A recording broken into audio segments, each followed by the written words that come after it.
So welcome back, everybody. This is John with SwingFit. So have you ever wondered if by going through the fitting process that you can actually hit your driver farther? Or is it nothing more than just smoke and mirrors, or just a simple ploy to get you to buy something that you really don't need, or it's not better than what you currently already have? Well, if this thought has ever crossed your mind, then today is a great day, because we're going to share one key characteristic that we look at each and every single time we take our customers through the fitting process. And this is just one of the many ways we can dial in our customers' shot outcome by making sure we put them in the right head. And I promise you, this key characteristic is in every single driver model that's out there, but it's one that is often overlooked and misunderstood. And today's goal is to help you better understand a little bit more about this characteristic, so that way you can reclaim some of those missing yards. So without further ado, let's jump in and find out what we're talking about.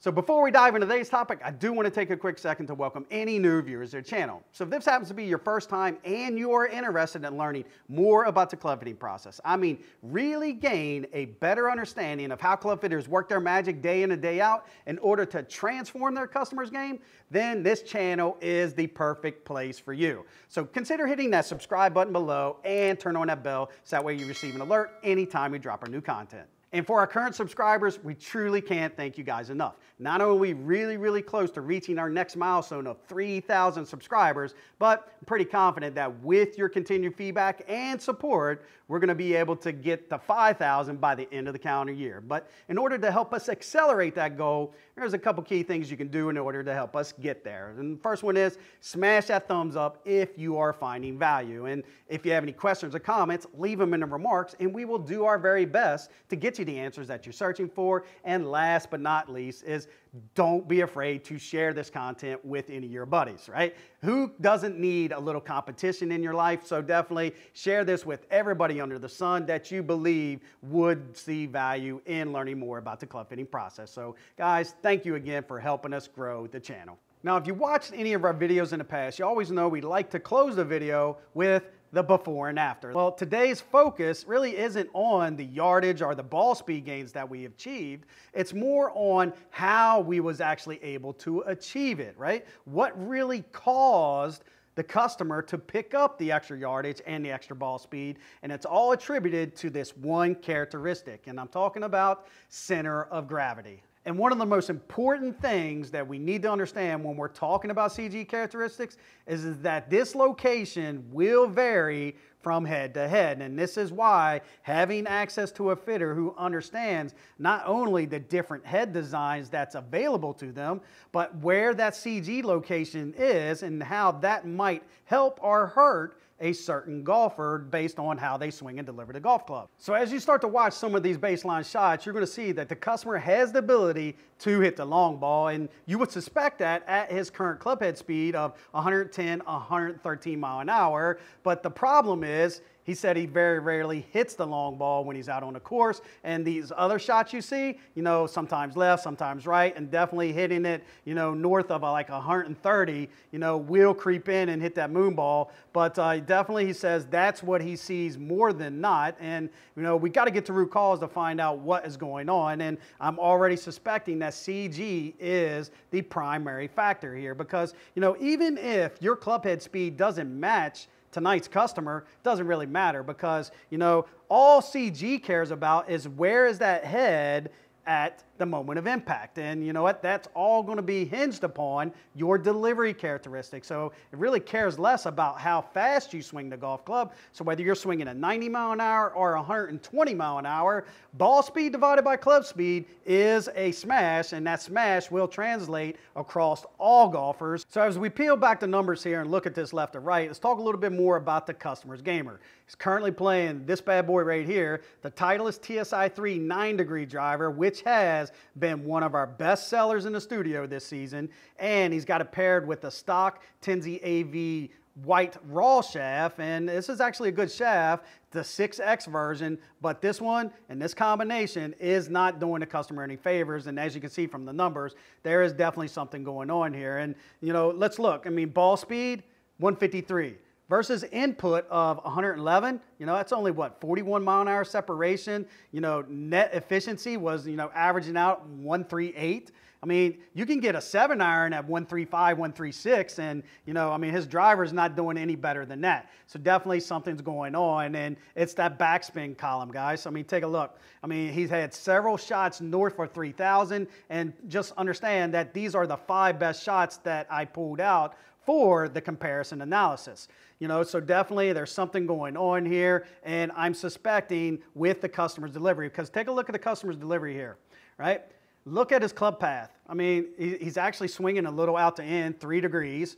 Look at his face to path. I mean, he's got, sometimes he's open, sometimes he's closed, and that's a dead ringer for either a swing weight issue or a shaft issue. He just can't feel the head weight. But look at the angle of attack, right? Very neutral and flat angle of attack. Customers hitting down on it. And honestly, I mean, you see more videos that we do with customers with downward angle of attacks. And this is one of the #1 issues that plagues golfers, you know, of all levels.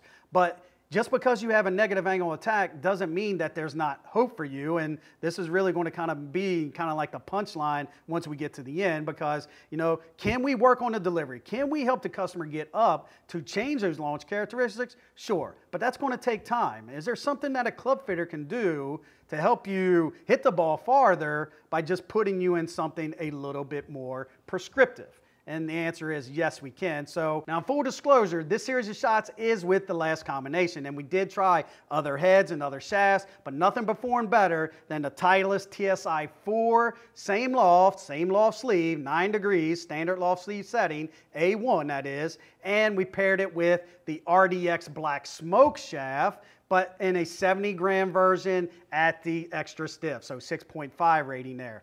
And this thing was night and day difference from that of what he came into the studio with. So let's take a look at the compare tab here. Now I know what you're thinking, well, John, is probably because he's swinging it faster, right? Well, let's take a look, and sure enough, he is swinging it a little bit faster. You know, he did pick up 4 extra mile an hour club head speed, but that's the collective average, and you know, the customer was swinging the other one as fast as 112, 113, so really it's not that big of a difference after all. And you know, the explanation of that is the customer did say that with this shaft and being a little heavier, he felt that it was a little bit more stable, and when he seen the shots wasn't going all over the course, he felt he can just push the envelope a little bit and just, you know, swing it a little bit faster. So I'm not surprised seeing the club head speed spike that we did, but understand 4 mile an hour input gain netted a 12 mile an hour output gain, which is a huge, huge difference. And when we take a look at some of the other numbers, not only was backspin down, launch down,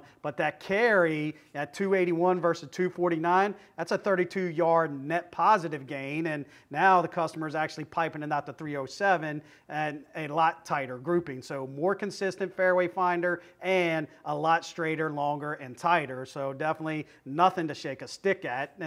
But let's kind of peel back the layers a little bit more and talk about the difference in these two heads. And side by side, you can see the TSI 3 on the right versus the TSI 4 on the left, and see where the difference of that CG location is, all right? The CG location with the TSI 3 is a little further back, and it's a lot lower, and that is definitely going to encourage more of a higher launch, higher spin type of scenario, where the TSI 4 on the left is a little closer to the face, and it's a little higher than that of the one on the right side, and that's going to potentially encourage a little lower spin, a little lower launch. And understanding that the CG characteristics of the TSI 4 is vastly different of that of the TSI 3, and understanding that with that customer's downward angle of attack, this is the style of head the customer needed. And if you guys don't believe me that this is relevant, take a look at this resource, and this is something that you may have seen when you was younger, but it's called Newton's Cradle. And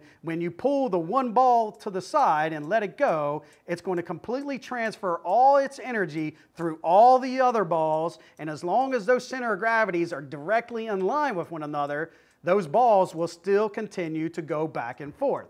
But what happens when one of those balls breaks that kinetic chain, right? What happens when it's not perfectly in line with the before and after ball? Well, watch it again. So see how the energy transfers, but it quickly dissipates. And this would be the explanation of what happens when you don't get the CG of the driver directly behind the CG of the golf ball. Now, I know I'm going to have some naysayers and skeptics out there that's going to dispute the evidence that I presented. And heck, you might even go as far to say, well, it's not really even a true apple-to-apple fight because the TSI-3 was using a completely different shaft. Well, for those that's out there, I have your data numbers as well. And without question, the data never lies. And that's why I love this platform, because all I got to do is help you understand what were the differences between the two lines, so that way you understand what influenced the results. And when you take a look at that middle line that we now added to the compare tab, this is the TSI-3 with the exact same shaft we ended up in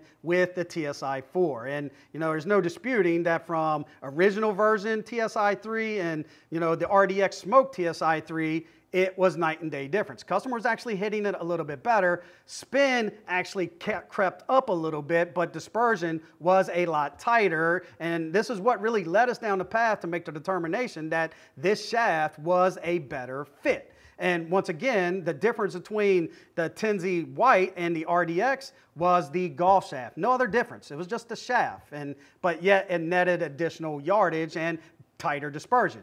Now, the difference between the TSI-3 RDX and the TSI-4 is the club head. It's the exact same shaft. And so once again, as a fitter, we got to make sure that we're not introducing too many variables at one time to make sure that we can isolate those variables. And this would be the only explanation of why the customer not only picked up the extra ball speed, but the extra carry was because of the head change that we made. So in closing, we truly hope you found value in this information we shared with you today. And if nothing else, well, at least now I hope you have a little better understanding of how CG can either potentially rob you of distance or help you reclaim some of those missing yards. And if you have any questions or comments, do me a favor. Just leave them in the remarks below. And please do not forget to take a look at one of these videos over here, because there just might be a couple golden nuggets that can help you take your game to another level. So until next week, thanks for watching.